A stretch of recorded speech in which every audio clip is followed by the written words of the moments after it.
일평생 여자에 미친 총리? 술에 취해 미인의 무릎을 베고 눕고 깨어서는 천하의 권력을 잡는다 라는 희대의 망언을 남겼던 이토 히로부미는 굉장한 호색한 이였다. 부인과 참석한 가면 무도회에서 다른 귀족 부인들과 대놓고 바람을 피기도 했고, 감기에 걸려 고열인 상태에서도 양쪽에 게이샤 2명을 끼고 놀았다는 일화는 너무나 유명하다. 한국에 올 때마다 꼭 기생집에 들렸고 한국인 첩도 있었다. 남자의 배꼽 밑에는 인격이 없다. 라는 의미심장한 헛소리를 했으며, 나이 국적을 불문한 여성 편력으로 자칭 천왕이라는 일본인에게 야단을 맞기도 했다. 이토는 오로지 여자에만 미쳐 있었고 의외로 돈에는 크게 관심이 없었다. 나는 욕심이 많지 않다. 저축 같은 것에는 추호도 관심이 없다. 나는 크고 좋은 집에서 산다는 것도 별로 생각해본 일이 없고 축제도 바라지 않는다. 다만 국사를 돌보며 틈틈이 시간이 날 때마다 여자를 상대하는 것이 가장 좋다. 이면서 60이 넘었어도 왕성한 활동을 이어갔다. 그야말로 여자라면 헌장을 했다. 한일합병 반대는 고도의 정치 전략. 이토는 농민의 아들로 태어나 하급 사무라이인 이토 나오에몬의 양자로 들어가 이토성을 이어받았다. 히로부미로 개명한 것은 메이지 유신 이후의 일이다. 영국 유학도 다녀온 유학파로 어느 정도 영어로 소통이 가능한 수준이다. 이토는 고종을 아련하고 특파대사의 지휘에 따르라는 내용을 담은 일본 국왕의 친서를 봉정하였다. 그는 11월 15일 재차 아련하여 외교권 이양 등의 내용을 담은 협약안을 고종에게 들이밀었다.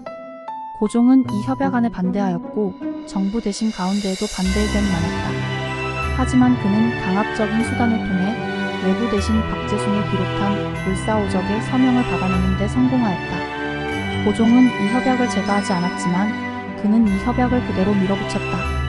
이 협약이 을사조약이다. 이 협약에 따라 한국은 외교권을 일본에 박탈당하여 외국에 있던 대한제국의 공사관은 모두 폐쇄되었으며 서울에 주재하던 각국 공사관도 모두 철수하였다. 이토는 이 협약이 체결된 이듬해인 1906년 2월 서울에 통감부를 설치하였으며 그가 스스로 초대 통감이 되었다. 이토 통감은 이후 외교뿐 아니라 내정에까지 깊숙이 개입하면서 대한제국의 식민지를 본격화하였다. 이토는 조선에게 불리한 을사조약을 강제로 체결한 장본인이기도 하지만 조선을 직접적인 통치는 반대하였다. 그 이유는 한일합병에 다른 시설, 철도 등을 일본 정부가 건설하기에는 예산이 아까웠고 강압적으로 합병을 할 시 한국인들의 반발과 다른 열강들과 마찰을 피하기 위한 걸로 보인다. 이토는 한일합병을 반대했던 것은 결코 아니며 강압적이고 급진적인 합병을 반대했던 것뿐이다. 순전히 수지타산이 맞지 않고 급진적인 합병은 여러 부작용을 낳는다고 생각했기 때문이지 결코 대한제국을 위해서였던 것이 아니었다. 히로부미는 대한제국을 멸망시키기 위한 조치를 취하기 시작했다. 이토는 대한제국의 법전 편찬을 위한 자신의 구상을 모두 철회하고 대한제국의 사법권을 박탈하는 기유각서를 강요하였다. 안중근 의사 저격 전 암살 시도가 있었다. 이토는 한국 병합을 위해서는 러시아의 동의가 필요하다고 판단하고 러시아의 블라디미르 고콥초프 재무대신을 만나 논의하기 위해 하얼빈으로 출국했다가 하얼빈역에서 안중근 의사에게 저격당하면서 최후를 맞는다. 하지만 잘 알려지지 않았지만 안중근 의사 저격 전 최초의 암살 시도가 있었다. 1905년 을사조약이 체결되자 원태오라는 농부는 친구 3명과 함께 이토를 암살하기 위해 계획을 세웠다. 11월 22일 이토 히로부미는 경부선 기차를 타고 안양을 지나갈 예정이었는데 원태우 지사는 친구 3명과 함께 영등포에서 술을 마시고 돌아왔다. 그들은 이토가 탄 기차가 서리째 고개를 지나가기 직전에 배 위에 바위를 올려 기차를 전복시킬 계획을 세웠다. 기차가 전복해 이토가 살아있다면 그 자리에서 살해하기로 결의를 다졌다. 이토가 탄 기차가 점점 다가오고 있었고 원태우 지사와 친구들은 계획대로 레 위에 바위를 올렸다.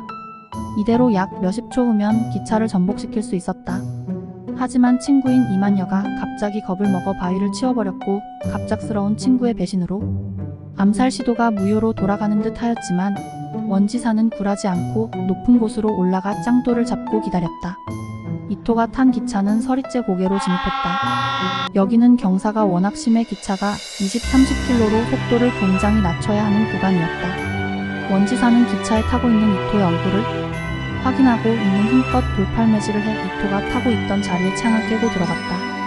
유리창이 박살이 나면서 이토 히로부미의 얼굴에 유리 파편이 8군데나 박혔다. 자칫했다간 목숨을 잃을 수도 있는 중상이었다고 한다. 이 의거는 일본 신문에도 신속히 보도되는 등 열도를 흔들어 놓았고 원태오 지사는 일본 군경에 체포되어 온갖 고문을 당했으며 당시 한국 주차군 군율규정 위반으로 금고 9개월의 곤장 100대에 처해졌다. 그때 고문의 후유증으로 아이를 가질 수 없는 몸이 되었으며 여름에도 긴팔과 긴 바지를 입어야 할 정도로 흉터가 남았다고 한다. 그리고 독립이 될 때까지 일제의 집중 감시를 받아야만 했다.